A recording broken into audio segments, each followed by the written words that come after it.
Heart rate. Stage race every time. Maybe it's just a personal bias, but to me, the game of professional cycling was always about recovery. And in a one-day classic, it's a little bit of a lottery. You could have a good day or a bad day, whereas in a stage race, all about recovery, all about maximizing the smaller gains to be the strongest at the end of the event, not on day one. For me, that was always the real challenge of professional cycling.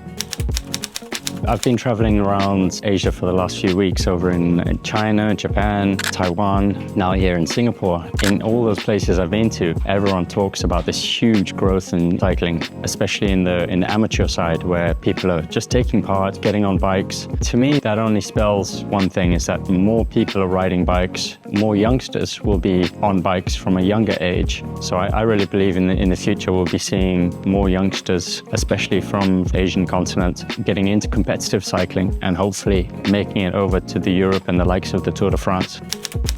I think training certainly changed a lot in the last decade. Is training with a power meter now become a lot more specific, a lot more targeted. The training exercises and efforts are really a lot more geared to professional racing now than in the past. Previously, maybe 15 to 20 years ago, everyone would be riding a bike, get on the bike and go training, and not really have such specific 5-minute, 10-minute at certain power wattage. It's really got a lot more specific, I think, over the last decade.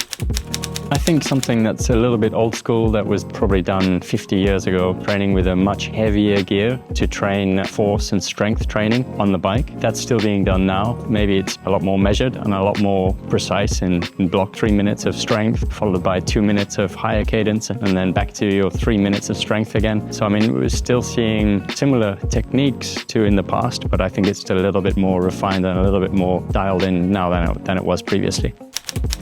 It was interesting. I think for me, that was always something that came very naturally. I always just felt much more comfortable riding it at a much higher cadence. It seemed for me to work my aerobic side a lot more than putting stress on the muscles by pushing heavier gears. But that's something that you have to be able to train as well. And if you're very good aerobically, which I think was definitely one of my strong points in my career, then it made sense to ride with a higher cadence.